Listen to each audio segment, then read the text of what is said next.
Chú anh nữa giang nấu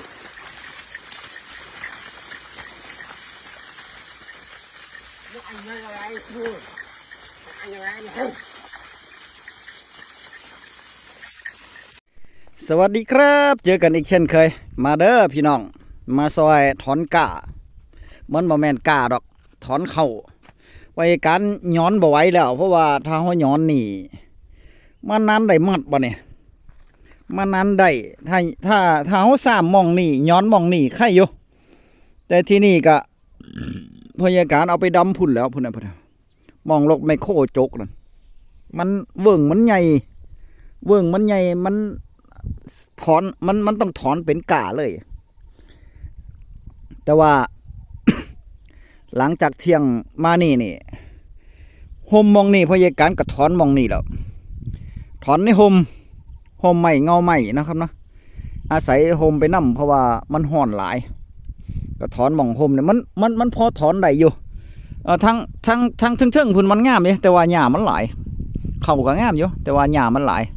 พยาการตัดหญ้าคันแท้เมื่อวานเครื่องตายซ้ำว่าจะตัดให้มันแล้วมันบ่แล้วก็เลยมือนี่วางก็เลยมาถอนกะก็เลยถอนเข้าเป็นหน้าไปเลยถ้าถอนเป็นหน้าเดี๋ยวเขาดำเขาค่อยดำซ้ำเพิ่งได้2 มัดบ่ไหวปวดหลังเฮ็ดเล่นๆไปเลยๆนะเฮ็ดเล่นๆไปเลยๆเดี๋ยวมันก็แล้วไม่ต้องไปซีเรียสมันแต่ว่าพยาการถอนบางแต่ละ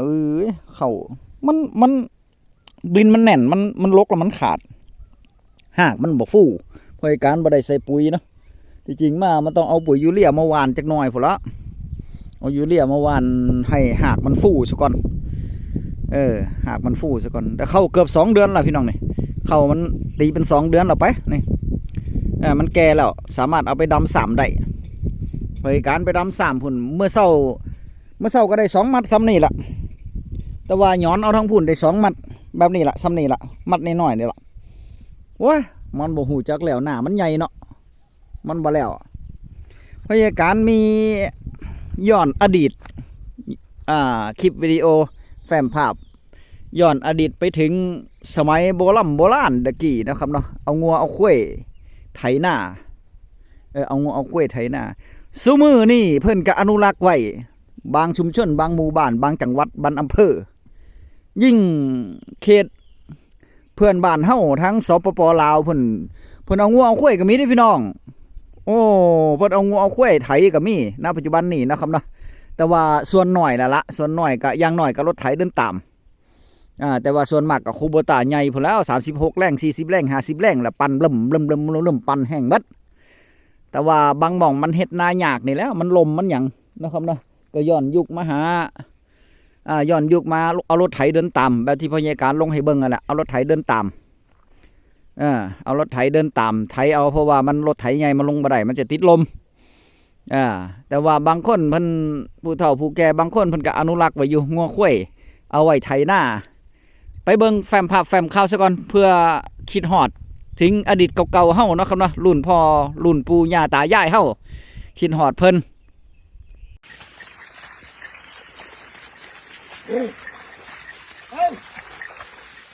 chú anh nữa giang nấu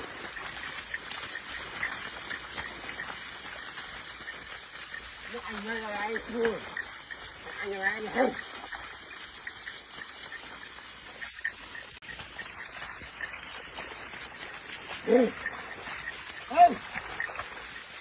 chú anh nữa giang nấu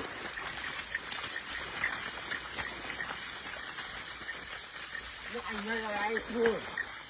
anh là anh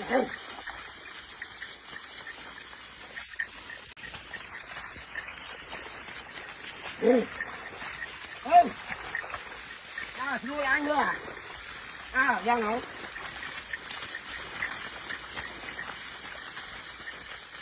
nước anh đây là anh chú anh là anh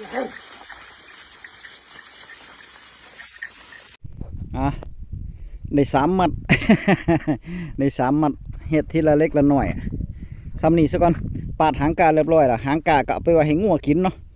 เสียดายมัน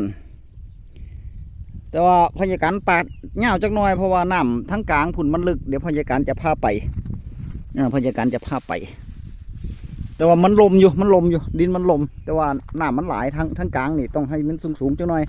ถ้าเขาปาดหางกาสั้นเวลาเขาไปดำมันไอ้ยังอ่ะมันจมเขามันจะบ่ขึ้นมันจะตายเขาต้องไปเป่งน้ำออกอีกบ่นี่เพราะฉะนั้นแล้วก็เลยเอาหางกาเน่าจักหน่อยนึงแล้วเมื่อเช้าเนี่ยเอามือบิดเอาเด้ บิดหางกาเอาเพราะว่าพยาการหย่อนเนาะ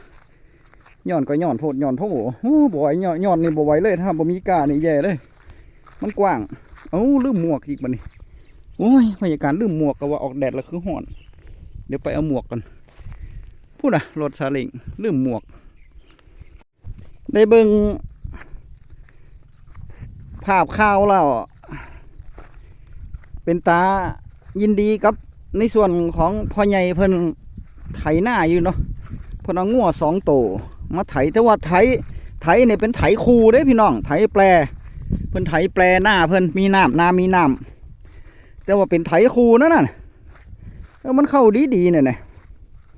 เบิ่งแล้วโอ้มันเป็นตาเห็ดของเพิ่นอยู่เด้เงินก็บ่เสียบัดนี้แต่ว่าเพิ่นก็ค่อยเฮ็ดค่อยทำไปมันเป็นหน้าดำเนาะเขาเนาะเป็นหน้าดำเพิ่นเฮ็ดหน้าดำมันเฮ็ดได้เด้ทาหน้าบ่หลายนะครับเนาะทาหน้าเฮาสัก10 ไร่จังซี่นี่หรือว่า5-6 ไร่จังซี่นี่เฮาเฮ็ดแบบนี้จะดีได้เข้าหลายแต่ว่าพยาการเฮ็ดแบบนั้นบ่ได้แล้วมันถ้าเฮ็ดนาดำก็ต้องจ้างรถดำนาเอาเพราะว่ามันหลายเนาะมันหลายหม่องมันจะบัดทันนี่แหละถ้าดำเบิดซุหม่องโอ้ยมันบัดทันนี่แหละมันบัดทันฝ่าบัดทันฝนขนาดนี้ยังบัดทันอยู่เบิ่งติล่ะขนาดนี้หน้าวานนี่เบิ่งติล่ะFC มันว่าคือบ่วานตั้งแต่เดือนพฤษภาพยาการก็วานตั้งแต่เดือนพฤษภามาเด้ฮอดเมษาพุ่นพยาการวานนะแต่ว่ามันวานบัถึกจังหวะมันอย่างน้าห้วยนี่10 ไร่พยาการก็วานตั้งแต่เมษาพุ่นเด้เบิ่งติล่ะใหญ่บ่โอ้ยมันย่อนบ่ได้ พยาการน่ะมันย่อนบ่ได้ย่อนจังซี่เนี่ยแดดแห้งร้อนเด้อบ่นี่แห้งคักแดดลงทางพุ่นเอาดีกว่านี่ลงทางผีดีกว่าทางผีบ่ลงหรอกนี่เบิ่งติล่ะเฮ้ยนี่ถึงอันนี้ไมโครจกดินทางใต้นี่มาใส่เด้มาใส่คู่นี่แหละแท้มันขาดช่วงที่ฝนตกเร่งๆนั่นนี่ก็เลยอันนี้ขนาดอันนี้ก็วันเดือนพฤษภาเด้พี่น้องเนี่ยวันเดือนพฤษภาได้นี่บ่แม่นขอโทษวันที่24 เมษาเนี่ยตัวนี้วันที่24 เมษาพอลุงเพิ่นวันที่23 เมษาของพยาการในวันที่24 เมษานี่คันแท้ยังขาดน้ำเวลาน้ำมาเนี่ยคันแท้ขาดมันเป็นหากไม้หูหนูเก่าแน่ยังแน่มันขาดโอ้ยดินกับมะกองแอแลอยู่ทางใต้พี่แล้วถ้ารถไมโครบ่มาจกอะเข้ามองนี่ก็บ่ได้กิน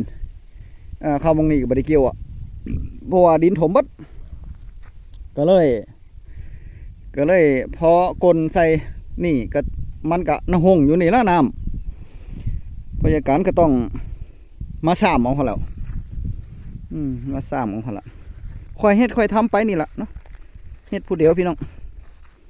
ค่อยเฮ็ดทำไปนี่แหละเฮ็ดเล่นๆเป็นน้ำหอดเกือบไปนี่แหละแต่ว่าน้ำพยาการมันเป็นน้ำอินทรีย์เลยพี่น้องสุเทียนี่เห็นบ่อันนี้ขุยอย่างนี่ไม่แต่ขุยขี้กระเดือนด้วยพี่น้องเนี่ยหน้าพยาการไม่แต่ขุยขี้กระเดือนมันบ่ได้พ่นสารเคมีบ่ได้พ่นยาฆ่าแมลงเนาะมีแต่อันนี้เบิดเลยแช่ไว้นี่ก่อน3 มัดนี่ก็พ่ออุ้ยพยาการดำนาซ่าเพราะว่าบ่เคยดำนาจักเทียพึ่งมาฝึกเอาเนาะก็ค่อยเฮ็ดไปหั่นล่ะลอยอีกแล้วเนี่ยลอยบ่ลองแมลง ดำแล้วมันลอยขึ้นมาเนี่ยปวดหัวโอ้ยแบบนี้ดำบ่หูจักแล้ว3บ่หูจักแล้วดำแล้วมันก็ลอยขึ้นมาก็ค่อยเฮ็ดไปนี่มันลอยมามันลอยได้เขาก็เอาเข้าไปไหมโอ้ยลอย2 หม่อง 3 หม่องนะมันลอยเพราะว่าดินโอ้สร้างมันเถาะเดี๋ยวค่อยอันนี้พูดเห็นป่ะโอ้ลอยขึ้นมา อันนี้พยาการดำตอนเช้านี่พยาการดำเนี่ยแต่ก็มาสวยแล้วล่ะอันนี้ก็2 มัดบ่ได้นี่พี่น้องนี่แต่ว่ามันซ่าถ้าเฮาไปหย่อนมานี่มันซ่าถอนก็บ่ค่อยได้นี่มันหากมันแน่นหากมันแน่นเหมาะให้นี่หากมันแน่นแต่ว่าเขามันพอดีอยู่เด้เขามันพอดีอยู่พอดีถอนอยู่แต่มันถอนบ่ได้ถอนยากแถวนี้นี่เขียวๆนี่มันถอนบ่ได้เลยเพราะว่าดินทรายมันไปถมบัดหากมันอยู่ลึกถอนบ่ได้ต้องไปถอนทั้งพุ่นถอนทั้งพุ่นมาพยาการห่มไหนพยาการก็ถอนหั่นล่ะว่าไงซะถอนเรียบร้อยแล้วก็ซ้ำไปนำซ้ำหม่องที่เฮาถอนนั่นล่ะเสร็จแล้วก็มาดำบัดนี้มันก็เลยซ่าเฮาต้องไปถอนก้ามาซะก่อนถ้าเฮามีก้ามันจะเร็วเด้พังบุ้งก็หลายนี่เอาไปให้หมูปลาเดี๋ยวจะไปเจ้ามาเพราะว่าหมูปลามันกินไปให้หมูปลาเอาไว้นี่ก่อนหมูปลามักเลยพี่น้องแล้วพยาการจะดำมาครึ่งทั้งผีซะก่อนครึ่งกลางมาทั้งผีซะก่อนดำไปทั้งใดก็ดำไปเถอะเนาะหน้าเฮา มีไผว่าหยังดอก มองมันลอยเฮาค่อยไปซ้ำมือใหม่เอาปล่อยมันลอยซะก่อน เพื่อมันลอยเวลาเอาเข้าไปมันจะลอยหลายกว่านี้เด้เวลาเฮาไปเหยียบกดหัวแม่มือจนถลอกปอกเปิกเบิดล่ะมันก็ยังลอยขึ้นมาอยู่สรุปแล้วก็คือถ้าเฮ็ดนาแบบพ่อใหญ่เฮ็ดได้นี่เนาะเฮาก็เฮ็ดแบบเพิ่นก็ได้เด้อถ้าพื้นที่บ่หลายเนาะเนาะแต่ว่างัวควายก็บ่ค่อยมีแล้วล่ะที่จะไถนาเป็นนั่นมันต้องเป็นคู่ชีวิตกับชาวนาเด้เลี้ยงมันหักมันก็มีบุญคุณกับเฮาเด้สมัยตะกี้นี่สมัยตะกี้ผู้เฒ่าผู้แก่เวลาไถนาแล้วเด้พี่น้องเวลาไถนาแล้วหยังแล้วเพิ่นขอขมาเด้ขอขมาคุ้ยแน่ขอขมาวัวคุ้ยนั่นที่เพิ่นเอามาไถนานั่นคำโบราณเพิ่นก็จมว่าขอขมาลูกขอขมาพญาควายแน่หรือว่าควายแน่หยังแน่งัวแน่ที่ได้เคี่ยนตีหรือว่าที่ได้ดุดาเฮ็ดหน้าให้กินน่ะนะก็ขอบคุณเพิ่นพี่น้องขอบคุณเพิ่นงัวคุ้ยนั่นแต่ว่าเพิ่นจะบ่ฆ่าได้งัวคุ้ยส่วนมากเพิ่นจะเลี้ยงตายคามือเลยแต่ว่าถ้าตายมาเพิ่นก็เฮ็ดพิธีเอาไปฝังนะครับนะแต่ว่าซุมือมันบ่มีเลี้ยงงัวเลี้ยงควายก็ไว้กินอย่างเดียวขึ้นพุ่นเต็มที่ก็ขึ้นเขียงเนี่ยพุ่น โลละจักบาทก็ว่าไปซุมือนี่บ่มีซุมือนี่โอ้ยควายเล็กเบิดนะตุ่มต่ำเฮ็ดนา10 ไร่นี่ครึ่งมือบ่ฮอดครึ่งมือได้ 2-3 ชั่วโมงก็แล้วรถไถ 2-3 คันลืมลำเอ้ย เรียบร้อยเร็วรวดเร็วทันใจรวดเร็วทันใจนั่นละวิถีชีวิตเกษตรกรชาวนาเฮามันก็เปลี่ยนไปเนาะก็เปลี่ยนไปพยาการก็ไล่ซ้ำเด้อไล่ซ้ำเข้าซะก่อนแต่ว่าช่วงนี้ฝนบ่ตกมาฮู้แดดร้อนช่วงฝนตกก็ย่านบัดนี้บ่อยากออกฝนเด้เพราะว่าเห็นแล้วฝ่าผ้าหลายบัดนี้ฝ่าห้องฝ่าผ้าหลายอยู่กลางทุ่งกลางท่านี่พยาการยานแห้งแต่ว่าแดดออกแบบนี้ก็เอาเช้าเอาแรงแน่เอาเฮ็ดบดมือบ่ได้เฮาก็เอาตอนเช้าตอนแรงหรือว่าจังใดหรือว่าเฮามาเฮ็ดที่มันหม่องที่มันห่มไหนก็เฮ็ดหั่นก่อนก็ได้ไปหาสามเนาะเนาะตอนเช้าตอนแรงก็ได้หน้าเฮาดอกพี่น้องถ้าหน้าบ่หลายก็ใครอยู่พยาการนาโคกนี่แต่ว่าเข้ามันไล่ๆกันอยู่แต่มี3กับนาโคกนี่เนาะนาโคกนี่กับให้น้องแดนดินทรายหั่นแล้วก็นาห้วยยังบ่ทันมีน้ำก็ยังบ่ทัน2มองนี่ล่ะได้3เนาะเนาะเพราะว่านาปากทางก็นาปากทางก็เข้ามันยังน้อยอยู่อีกสัก20 มื้อพุ่นล่ะ20 มื้อ30 มื้อพุ่นล่ะอีกสักเดือนนึงพุ่นล่ะถึงจะไป3ได้เพราะว่าเขามันพึ่งวานเนาะพร้อมกับนาดินทรายนาดินทรายก็โอ้ยเขาหน่อยอยู่พึ่งเกิดก็มี พึ่งเกิดก็มีก็ค่อยเฮ็ดค่อยทำไปเด้อพี่น้องถ้าหากว่ามันปีนี้มันเฮ็ดหน้าฝ่าฝนมันบ่คือเก่าแล้วเดี๋ยวร้อนเดี๋ยวหนาวเดี๋ยวฝนตกเพราะฉะนั้นแล้วเฮาก็เบิ่งกันแยงเอาเนาะครับเนาะเบิ่งกันแยงเอาเพราะว่าฝ่าฝนมันบ่ค่อยเป็นใจเท่าไหร่นึกอยากจะตกมันก็ตกแห้งเห็นบ่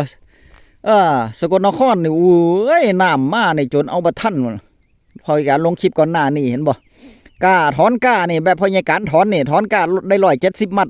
บ่ทันได้เอาไว้บนบกบ่ทันได้เอาขึ้นตะกร้าน้ำมาเอาไปบัดบ่นี่170มัดว่าซั่นโอ้ยเป็นตารู้ตนเป็นตารู้ตนเพิ่นเป็นตาเสียดายเนาะโอ้ยนาเข้าก็บ่ต้องได้ซ้ำเลยทีนี้น้ำพาเบิดล่ะคลิปหน้าพอกันใหม่พี่น้องพยาการซ้ำเข้าซะก่อนเด้อไผว่างก็มาซอยก็ได้ บ่ได้หวงเด้ เหลืออีกหลายหม่องอยู่มื้อนี้มื้อแรกที่กำลังจะลงซ้ำเจอกันใหม่คลิปหน้าคลิปนี้สวัสดีครับ